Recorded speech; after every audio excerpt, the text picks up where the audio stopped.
ऐसा हमला क्यों कर रहा है? शांति से आइए, शांति बनाए रखें, शांति बनाए रखें।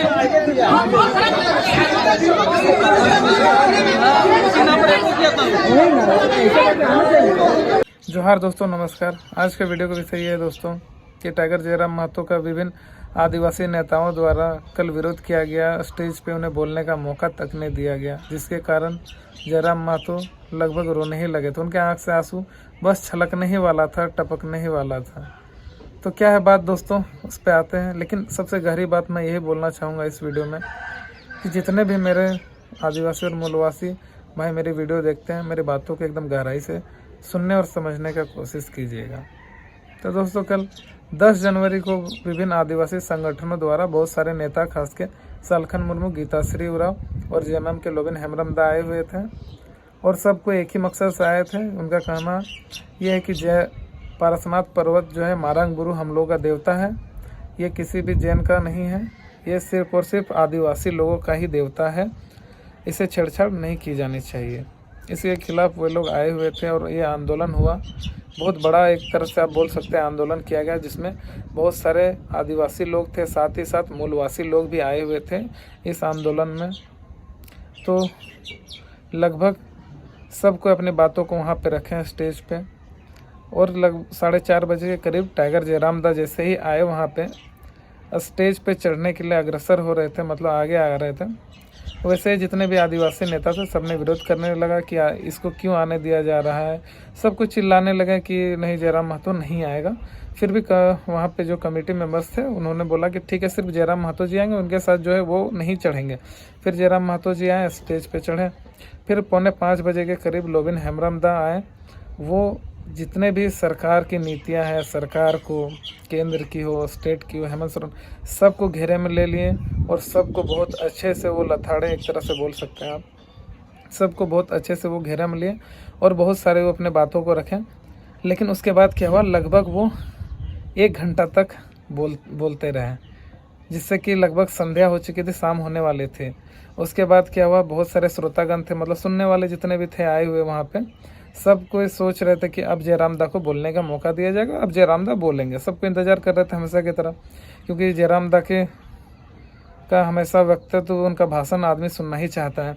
लेकिन क्या हुआ, कमेटी का एक सदस्य आता है, बोलता है कि देखिए अब एसपी महोदय बोल रहे हैं कि हम लोग समय जो है लगभग समाप्त हो गया है, तो सभा को अब समाप्त कर दीजिए। तो उसी बीच जो है जितने भी जन थे सबको आक्रोशित हो गए, सब बोलने लगे नहीं नहीं नहीं, जयराम महतो दा को बोलने दिया जाए, जयराम महतो को बोलने दिया जाए। लेकिन फिर क्या हुआ, फिर वो बोले कमेटी के मेंबर कि गीताश्री मैडम 2 मिनट के लिए कुछ बातों को रखेंगी। तो जैसे गीताश्री मैडम आई बोलने के लिए, तैसे जितने भी आदमी थे सबको बोलने लगे जयराम दा को माइक दिया जाए, जयराम दा को बोलने दिया जाए। काफी विलम्ब से हुआ। मैं गीताश्री दी उरांव से मैं कहना चाहता हूँ 2 बातें बोले और उपस्थित लोगों को जयराम बाबू की ओर से धन्यवाद। हम 2 शब्द जरूर हम उनको मंच पर जयराम बाबू आए हैं और धन्यवाद ज्ञापन निश्चित रूप से आप करेंगे। फिर क्या हुआ, फिर एसपी जी आए, वो जयराम दा को जैसे माइक देने वाले थे, तैसे एक आदिवासी भाई वहाँ पे नेता छीन लिया माइक को, बोला कि नहीं नहीं नहीं, और वो बोले कि जितने भी मेरे भाई बहन दूर दूर से आए, सभा समाप्त हो गई, आप लोग घर जा सकते हैं। और उसमें से एक कोई आदिवासी भाई बोले वहाँ पे कि हम लोग 2 घंटा से यहाँ आए हुए हैं, हम लोग ने बोलने दिया जा रहा है, तो जयराम महतो को क्यों बोलने दिया जाए।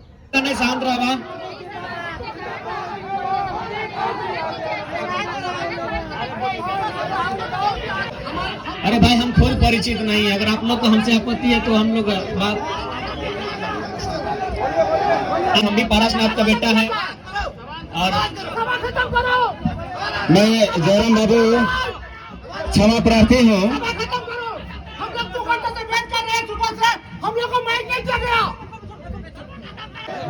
अच्छा, सेंगेल कार्यकर्ता जहाँ तीन मेना पे मंच सुर से पे हिजुआ और लेंगा आने से गोमके सड़क पे नापाम तरा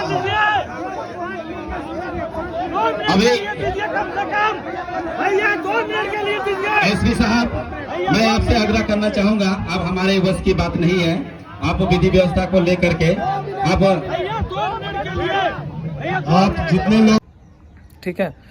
तब क्या हुआ कि फिर लोग आक्रोशित हो गए, तो लास्ट में एसपी जी जयराम महतो जी को बोलने दिए और जितने भी वहाँ पे आदिवासी नेता थे सब कोई वहाँ से निकल गए स्टेज पे जयराम महतो दा का तिरस्कार करके, जिसके कारण जयराम दा भावुक हो गए। तो दोस्तों मेरा बस एक ही कहना है। तो दोस्तों बात यह है कि अब मैं असल बात पे आ रहा हूँ कि वहाँ पे जो सबसे पहले एक नेता थे सालखन मुर्मू जी, वो आदिवासी नेता है, वो उनका घर है उड़ीसा में, वो वहीं के हैं और यहाँ पे वो 1932 का विरोध जब से आए तब से 1932 का विरोध करते हैं, लेकिन वो सारना धर्म कोड का हमेशा पक्षधर रहे। 1932 का शुरू से लेकर अभी तक विरोध करते आए हैं, आप उनका कोई भी भाषण देख सकते हैं।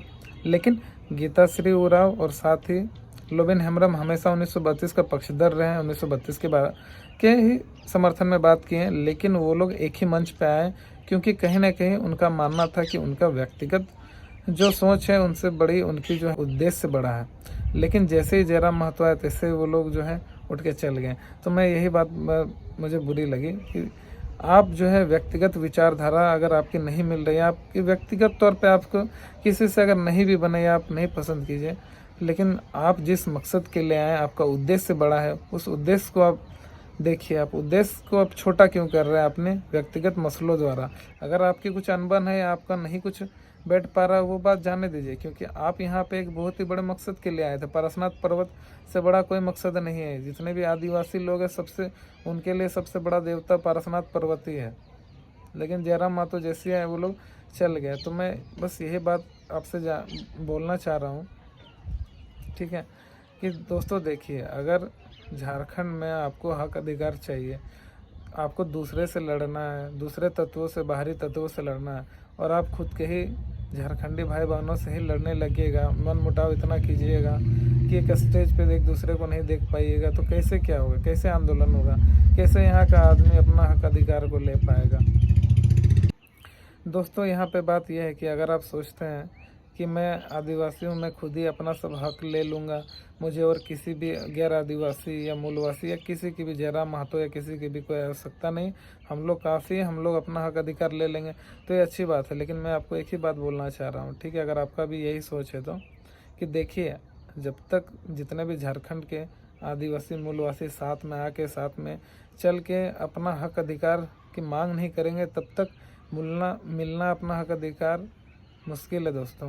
क्योंकि कहीं ना कहीं हम सबको एक साथ आगे आना पड़ेगा, चाहे वो भाषा आंदोलन रहा हो, चाहे 1932 का आंदोलन रहा हो, जितने भी अदर संगठन थे, चाहे वो आदिवासी के हो चाहे मूलवासी को, सबको साथ में एकजुट हुए, तब सरकार को चिंता हुई, डर हुई, तब 1932 का लगभग लागू हुआ। अब इसी तरह अब अलग अलग रह के आपस में ही मतभेद कीजिएगा, फूट कीजिएगा कि भैया वो तो जयराम महतो है, वो क्या है, ये है, या दूसरा वो तो मूलवासी, हम लोग आदिवासी हैं, हम लोग साथ में नहीं रह सकते, हम लोग साथ में आंदोलन क्यों करें?